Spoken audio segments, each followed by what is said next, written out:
우리 집 주치의와 함께하는 시간 데일리 건강입니다. 오늘은 정형외과 전문의 손준석 원장과 함께하겠습니다. 안녕하세요. 네, 안녕하세요. 정형외과 전문의 손준석입니다. 네, 오늘은 어떤 내용으로 함께할까요? 예, 오늘은 척추 수술을 받았지만 허리 또는 다리에 통증이 지속적으로 느껴지거나 질환이 재발하는 것을 말하는 척추 수술 실패 증후군에 대해서 알아보겠습니다.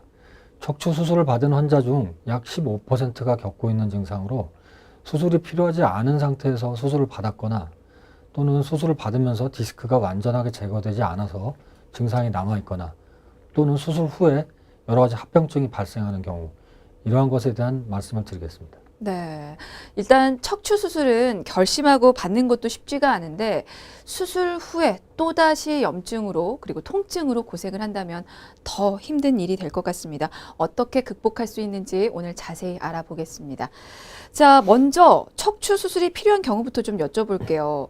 네. 척추 질환이 있다고 해서 다 수술을 받는 경우는 아니잖아요. 네. 네, 어떤 경우에 수술을 받게 됩니까? 이제 보통은 비수술적 치료를 먼저 하게 되는데요. 추간판 탈출증의 경우 비수술적 치료를 6주 내지 12주간 해도 효과가 없거나 참기 힘든 통증이 있거나 마비가 생기거나 대소변 장애가 생기거나 통증이 자주 재발해서 일상생활에 지장이 있는 경우에는 수술적 치료를 하게 됩니다. 또한 척추관 협착증의 경우에도 이러한 비수술적 치료에도 불구하고 증상이 계속 악화되거나 통증이 심해서 일상생활 내지 보행에 장애가 있는 경우에는 수술적 치료를 하게 됩니다. 네.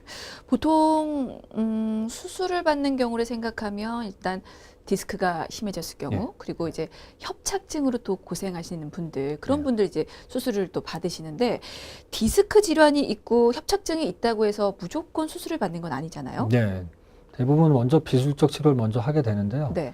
이 추간판 탈출증의 경우에 비수술적 치료를 하다가 실패해서 수술적 치료로 바꾸게 되는 경우는 10% 정도로 보고되고 있습니다. 네. 따라서 90% 정도의 환자는 비수술적 치료로도 증상이 좋아질 수 있다는 결론입니다. 근데 왜 우리는 척추 질환하면 무조건 수술을 받아야 한다는 그런 선입견을 좀 가지고 네. 있을까요? 글쎄, 과거에 치료의 패턴이 약간 수술 위주가 아니었나 하는 생각도 들고요. 네. 그 의학이 발전하면서 최근에 비수술적 치료의 여러 가지 기법들이 발전을 했습니다. 그렇기 때문에 최근에 상대적으로 비수술적 치료가 많아진 것 때문에 과거에 수술이 더 많게 느껴지는 것도 있는 것 같습니다. 그렇군요. 그럼 어떤 질환이 어떤 수술을 받게 되는지 예를 들어서 좀 설명을 해주실까요? 예, 추간판 탈출증 같은 경우는 추간판이 후방으로 밀려 나와서 뒤에 있는 척추신경을 눌러서 증상이 유발되는 경우라서 수술적 치료를 하는 경우에는 이 밀려 나온 디스크를 제거하는 수술을 하게 됩니다. 그 방법에 있어서는 수술 현미경을 보면서 추간판을 제거하는 방법이 있고 또는 내시경을 보면서 추간판을 제거하는 방법이 있습니다. 그럼 수술로 디스크를 제거해도 역할이나 기능을 하는 데는 문제가 없는 건가요? 예, 디스크를 전체를 다 제거하는 게 아니라 네. 튀어나온 부위만 부분적으로 절제하는 것이라서 디스크 절제술을 해도 크게 지장은 없습니다. 네. 그러면 그 밀려 나온 디스크만 제거하는 수술을 했을 뿐인데 네. 이제 척추 수술은 왜 실패하는 경우가 생기는 건지도 좀 궁금합니다. 원인을 네. 좀 짚어주세요. 네. 그 원인을 크게 분류해 보면 세 가지로 나눠볼 수가 있는데요. 수술 전에 있는 문제, 그다음 수술 중의 문제, 그다음에 수술 후에 그 실패한 군으로 볼 수 있습니다. 수술 전의 문제는 부적절한 진단인 경우를 들 수 있겠습니다. 그리고 수술 중간의 오류는 수술 부위나 방법에 그 틀린 경우를 들 수 있고, 네. 수술 후의 실패의 경우에는 감염이나 염증, 증상의 재발, 불안정성, 가관절 형성 등 여러 가지 합병증의 경우를 들 수 있습니다. 네, 알겠습니다. 지금은 이제 선생님의 임상적인 사례로 한번 여쭤봤고요. 네. 그 수술 전과 중 그리고 후에 생길 수 있는 경우의 수를 모두 따져서 또 자세하게 질문을 드리도록 하겠습니다. 먼저 수술 전 오류인데요. 부적절한 진단이 원인이 되는 경우가 있다고 말씀을 하셨잖아요. 네. 그럼 처음부터 초기 진단이 잘못된 경우도 있겠네요. 네, 그런 경우도 있습니다. 네. 그 정확한 진단이 이루어지지 않으면 그러고 나서 수술하면 이제 그건 결과가 좋을 수가 없습니다. 이제 예를 들어서 실제로 전에 어떤 척추병원에서 있었던 일인데 고관절에 문제가 있는 환자였는데 그 고관절 증상이 디스크 증상과 겹치는 부분이 있습니다. 네. 근데 이제 척추병원이다 보니까 고관절 쪽 검사를 안 하고 척추 검사만 했는데 MRI에서 하필이면 또 디스크가 나왔습니다. 아. 그러니까 이제 그 병원에서는 디스크구나 해서 디스크 수술을 했고, 근데 환자는 수술이 끝났는데 증상이 똑같은 경우. 이런 경우는 이제 수술 전에 진단이 아예 잘못된 거기 때문에 네. 이런 경우는 물론 이제 그 환자는 고관절을 다시 치료를 해서 좋아지면 뭐 치료에 그거는 상관없지만 환자는 이제 쓸데없는 수술을 받게 그렇죠. 되니까 그건 좋지 않습니다.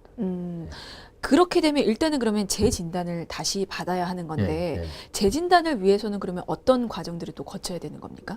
이제 정확한 이학적 검사, 예를 들면 그 환자가 아까 말씀드린 환자가 그 고관절에 문제가 있었으면 고관절 쪽에 그 환자의 이학적 검사를 해보면 분명히 무슨 양반다리를 할 때 아프다든지 고관절을 이렇게 틀었을 때 아프다든지 하는 증상이 나왔을 거고요. 네. 그리고 이제 만약에 허리 치료를 그렇게 해도 효과가 없어서 나중에 고관절이라는 게 나왔으니 그때는 고관절 쪽에 MRI 등을 찍어서 이제 새로운 진단을 다시 해야 되겠죠. 검사를 그럼 다시 한다는 건 치료도 다시 처음부터 시작한다는 그렇습니다. 의미겠죠? 예. 환자도 너무 고생이겠네요. 네. 알겠습니다. 자, 두 번째는 수술 중 오류입니다. 수술 부위나 그리고 방법의 오류를 말하는 건데요. 네. 사실 이 부분은 최대한 바로잡을 기회가 있을 것 같은데 네. 어떤가요? 그 수술 부위 같은 경우는요. 척추 수술 4번, 5번 사이가 문제가 있다 해서 수술을 들어갔는데 그 부위 체크가 잘못된 경우에 아, 이제 진짜 극히 드문 경우지만 3, 4번을 수술하게 되거나 이제 그런 경우가 있는데 그런 거는 이제 충분히 미연에 방지할 수 있는 거고요. 그렇지만 이제 수술 중에 의도하지 않게 신경이 손상되는 경우가 있습니다.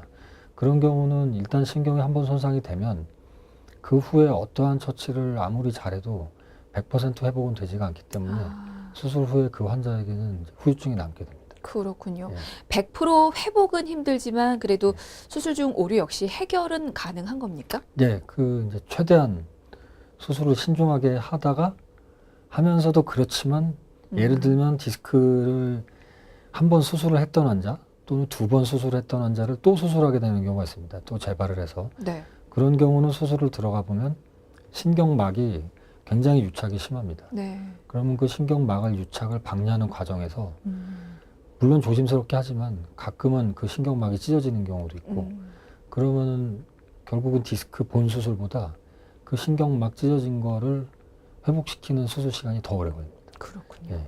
그래서 그만큼 해서 하고 나와도 95% 정도는 이제 회복이 될 수 있지만 한 5% 정도는 남는다. 그렇죠. 볼수 후유증이 있습니다. 남는 거죠. 예. 알겠습니다. 자, 마지막으로 수술 후 실패의 경우도 있습니다.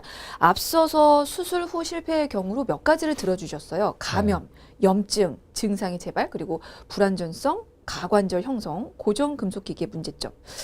혹시 이 중에서 가장 흔한 경우 좀 여쭤봐도 될까요? 이 경우도 경우에 따라 다르기 때문에 그렇지만 제일 흔하다면은 일단 뭐 재발, 재발. 예, 아. 재발이 제일 흔하다고 볼 수 있습니다. 알겠습니다. 자, 이렇게 해서 척추 수술 실패 증후군이 발생하는 원인 먼저 좀 살펴봤는데요. 혹시 진단은 어떻게 하십니까? 기준이 따로 있는 겁니까? 그 척추 실패 증후군에 대한 진단 기준은 따로 마련되어 있지는 않습니다. 네. 근데 그 보통 환자가 수술을 했는데도 불구하고 계속 통증을 호소하거나 그 기능상의 문제가 있을 때 그러면 이제 척추 수술 실패 증후군으로 일단 분류를 하고요.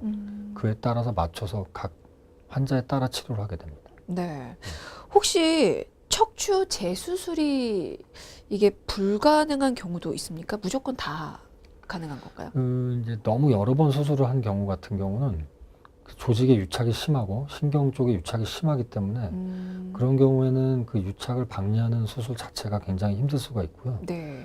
그리고 골다공증이 심한 경우에도 뼈가 너무 약하면 예를 들어서 그 협착증 수술할 때 감압술 후에 척추 유압술을 하게 되는데 유압을 하려면은 그 척추체 내에다가 금속 나사못을 고정을 하게 됩니다. 네. 근데 금속 나사못을 고정을 하는 그 뼈 자체가 골다공증 때문에 너무 약한 경우에는 그 나사못 고정이 잘 되지 않으니까요.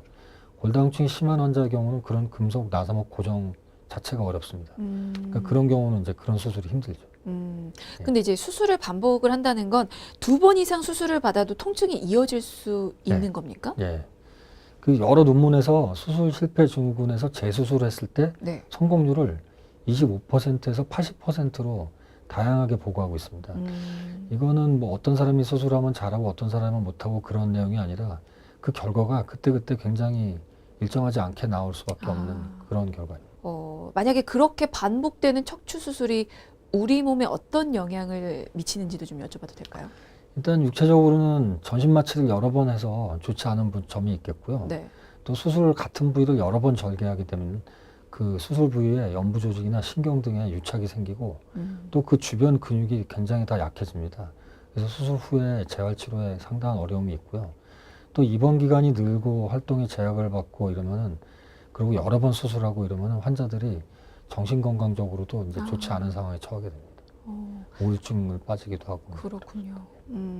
혹시 그런 경우 말고 뭐 고령이라든지 네. 아니면 본인이 가지고 있는 어떤 기저질환이 있는 경우에 대해 네. 혹시라도 더 심한 합병증이 발생할 수도 있는 겁니까? 네. 일단 고령인 경우에는 수술 후에 회복이 전반적으로 더디고 또 골유합술을 했을 경우에 골유합이 잘 되지가 않습니다. 근데 거기에다가 골다공증이 동반된 경우는 아까 말씀드린 대로 금속 내열 고정물이 고정이 잘 되질 않기 때문에 고정술 자체가 좀 힘들고 당뇨가 심할 경우에는 수술 후에 상처 치유가 또 늦어지기 때문에 그 감염이나 염증 이런 합병증이 더 많이 발생할 수 있습니다. 만약에 재수술 후에도 통증이 이어지면 그러면 어떻게 해야 되는 겁니까? 그러니까 대부분은 이제 약으로 치료하거나 네. 비수술적인 여러 가지 앞에 말씀드렸던 신경주사요법이나 그 유착을 방지할 수 있는 신경성형술 이런 것을 통해서 해보려고 노력은 하는데 네. 너무 증상이 심해서 그런 걸로 다 호전이 되지 않고 잠을 못 자고 일상생활이 도저히 불가피할 경우에는 수술을 생각을 하지만 그렇지만 그때는 그 수술로 확실하게 좋아질 수 있다는 그런 방법이 확실할 때만 수술을 해야 됩니다. 어쨌거나 재수술이 또 이루어질 수가 있는 거군요. 네. 그러면 그 후에 발생할 수 있는 합병증은 어떤 게 있는 건지도 좀 알려주세요. 일반적인 수술의 합병증하고 마찬가지로 이제 감염이나 염증이 제일 생길 수가 있고요. 네.